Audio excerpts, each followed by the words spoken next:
Hi everyone, स्वागत है आपका मेरे यूट्यूब चैनल पे। इस वीडियो के अंदर हम देखने वाले हैं सुमित्रा नंदन पंत द्वारा रचित भारत माता। इसकी व्याख्या देखने वाले हैं। सबसे पहले हम इनका जो कविता है वो देख लेते हैं, फिर उसके बाद आपको व्याख्या दिखाऊंगी, जिसके जरिए आपको जो समझ में आ जाएगा कि क्या है इसके अंदर। भारत माता ग्राम वासनी खेतों में फैला है श्यामल धूल भरा मेला सा आंचल। गंगा यमुना में आंसू जल, मिट्टी की प्रतिमा उदासीनी, दैन्य जड़ित अपलक नत चितवन, अंधरों में चीर नीर अवरोधन, युग युग के तम से भीषण मन, वह अपने घर में प्रभासिनी, 30 कोटि संतान नगन तन, अर्ध क्षुतिज शुद्धित शोषित निरस्त्रजन, मूढ़ असभय अशिषत निर्धन नतमस्तक, तरुतल निवासिनी स्वर्ण शये पर पद तल लुठित, धरती सा सहिष्णु मन कुंठित,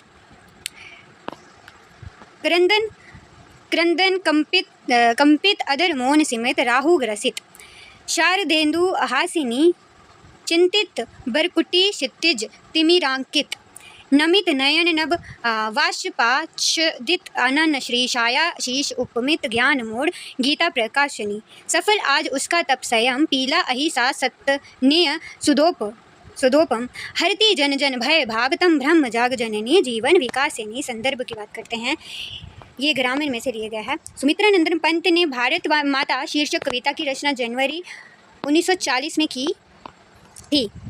यह कविता ग्रामाया 1940 काव्य संग्रह में संग्रहित हुई। प्रस्तुत कविता प्राचीन भारत में देश की छवि को चित्रित करने के उद्देश्य से लिखी गई है। पंत ने भारत की दुर्दशा को माता के रूपक से प्रस्तुत किया है। बंकिम चंद्र के उपन्यास आनंद मठ में संकलित वंदे मातरम गीत में निहित भाव से भी इस कविता की तुलना की जा सकती है। तो बंकिम ने माता की छवि में सुंदरता देखी थी, परंतु पंत ने दुख की कुरूपता देखी है। यह सही भी है कि प्राचीन देश भला सुखी कैसे हो सकता है। अब व्याख्या की बात करते हैं।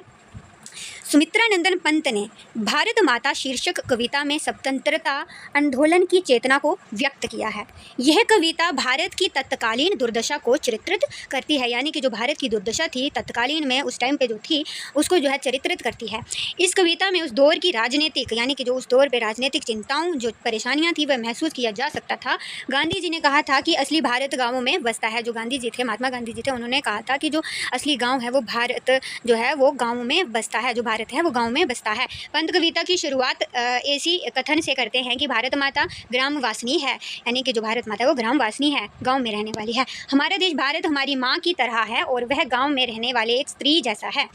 ये कविता देश और माँ के दोहरे अर्थ को समेटते हुए आगे बढ़ती है। भारत के खेतों में खूब फसल होती है, यानी कि जो भारत के खेत हैं वहाँ पे खूब फसल होती है। हरी भरी खेती श्यामल रंग की लगती है, लेकिन भारत माता का आंचल धूल से भरा हुआ है, यानी कि जो भारत माता का आंचल है वो धूल मिट्टी से भरा हुआ होता है। जहाँ ये बता देना प्रासंगिक होगा कि फणीश्वर नाथ रेणु ने अपने उपन्यास मेला अंचल का शीर्षक इसी पंक्ति से लिया था, यानी कि जो रेणु जी ने लिया था ये इसी पंक्ति से लिया गया था। मेला अंचल तो भारत माता से लिया गया था। धूल भरा मेला सा अंचल श्यामल शब्द के दो अर्थ हैं, यानी कि दो अर्थ यहाँ पे दिए गए हैं। एक है खूब हरा भरा, जो कि खूब हरा है, और दूसरा का अर्थ है काला। भारत के खेतों में हरी भरी फसल लगती तो है, ये भी अर्थ है कि किसानों पर हो रहे अत्याचारों के कारण खेतों में काली माँ बिखरी है, यानी कि जो किसान है उनके साथ जो होता है, उनके जो प्रधीनता है, जो गरीबी है, वो भी एक दुर्दशा दर्शाती है। तो ये दो अर्थ यहाँ पे दिए गए हैं। ये भी अर्थ है कि किसानों पर हो रहे अत्याचारों को खेत की काली माँ बिखरी हुई है। तो मानो फसलें जला दी गई हैं, और ऐसा लगता है कि फसलें जला दी गई हैं, खेतों में फसलें हुई धूल मानो भारत माता के मैले आंचल की तरह है। गंगा यमुना जैसी नदियों में माता के आंसुओं की धारा बह रही है, यानी कि जो बहुत ही अच्छे ढंग से दर्शाया गया है कि जो गंगा यमुना है वहाँ पे आंसुओं की धारा बह रही है। उसकी छवि मिट्टी से बनी हुई उदास मूर्ति की तरह है। अत्यधिक गरीबी की दुर्दशा ने भारत माता के व्यक्तित्व को जड़ीभूत कर दिया है। ऐसा लगता है कि दुख के कारण उसे काट मार गया है। तो वह उदासी और निराशा के कारण निगाहें झुकाकर नीचे की तरफ एकटक देख रही है। उसके होठों पर अब रुलाई भी निषाद हो गई है। लंबे समय से रोते रहने के कारण अब वह थक कर वह आवाज़ हो गई है। अब उसके होठों पर रुलाई तो है ही, मगर बिना आवाज़ की, यानी कि बिना आवाज़ के जो है रुलाई है, यानी कि वो रोती है।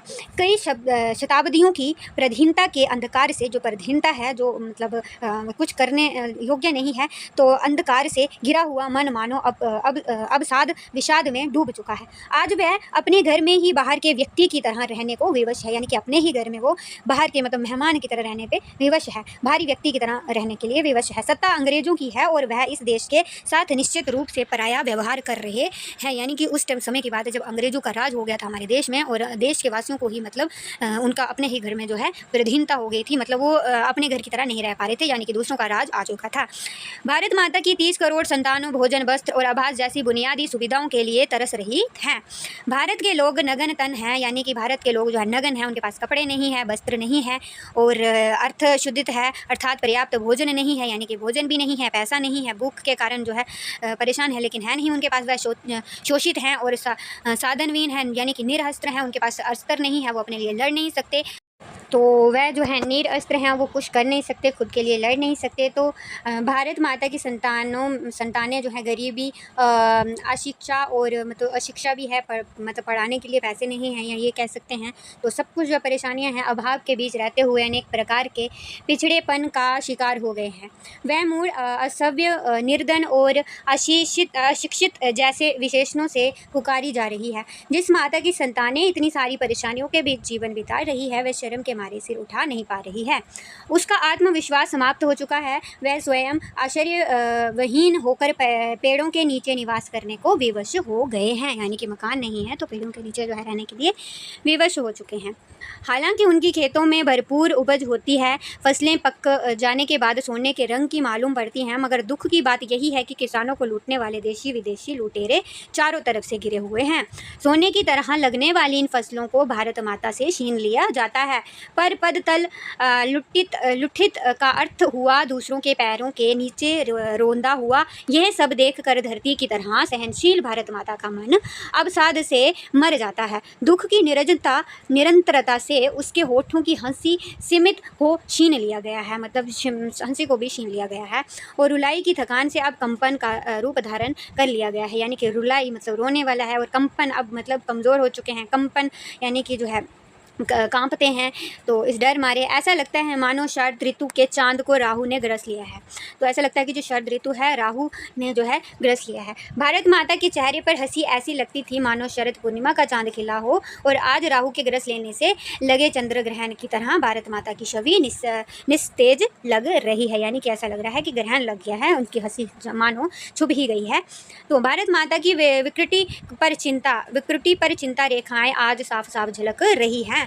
उसे समझना हो तो क्षितिज पर फैले हुए अंधकार को देखा जा सकता है, अर्थात क्षितिज पर फैला हुआ अंधेरा भारत माता की वरकुटी पर खिंची हुई चिंता की रेखाओं की तरह है। आकाश में फैली हुई नमी मानो माता की झुकी हुई आंखों में आंसुओं का ताना बाना है। चांद की उपमा से विभूषित माता का चेहरा आज छाया से अंधेरे से ग्रसित हुआ, यानी कि जो माता है भारत माता है उसका चेहरा जो है अंधेर उनके चेहरा अंधेरे से जो है छुपा हुआ है, अंधेरे से ग्रसित हो चुका है। यद्यपि वह गीता के ज्ञान के प्रकाश से युक्त रही है, मगर आज वह ज्ञान के आगे अज्ञानी बन गई है, अज्ञान हो गया है की तरह समझी जा रही है या घोषित की जा रही है। भारत की छवि एक अशिक्षित देश की बना दिया गया है। तो इन तमाम निराशाओं के बीच आशा की किरणों में भी दिखाई पड़ती है भारत माता की संतानें दुर्दशा से मुक्त होने के लिए संघर्ष कर रही है। लेकिन फिर भी इतनी परेशानियां होने के बाद भारत माता की जो संतानें हैं वो संघर्ष कर रही है मुक्त होने के लिए। आज उसका तप और स्वयं मानव सफल होना चाहता है। उसने अपनी संतानों को अहिंसा का अमृत तुल्य दूध संतान पिलाया है, जहाँ यह संकेत है कि भारतीय स्वतंत्रता संघर्ष में सत्य, अहिंसा के गांधीवादी सिद्धांतों का उपयोग किया गया है। भारत माता ने अपनी संतानों को सहनशील और संघर्षशील बनाया है, यानी कि सहनशील बनाया है, संघर्षशील बनाया है, मेहनत संघर्ष करना, चीज़ों से लड़ना सिखाया है। वे भारतवासियों के मन के भय को दूर कर रही है, भय होता डर, उसको दूर कर रही है। वह अपनी संतानों के मन में बसे भ्रमों यानी कि जो भ्रम है, संदेहों को दूर कर रही है। वह सचमुच सबकी माता है और इस तरह वह सबके जीवन के विकास की प्रेरणा बनी रही है। भारत माता शीर्षक कविता प्रगतिवादी दौर में लिखी गई है। इसमें यथार्थवाद की विशेषताओं को देखा जा सकता है। पंत ने भारत की दुर्दशा की सच्ची तस्वीर प्रस्तुत की है। छायावादी छाप इस कविता की भाषा पर मौजूद है, मगर अपनी भाव योजना में प्रगतिवादी रुझान लिए हुए है। तो ये इसका जो है था हमारा भारत माता। बहुत अच्छे से आपको समझ में आ गया होगा आई होप। तो चलिए मिलते हैं नेक्स्ट वीडियो में। Okay bye bye.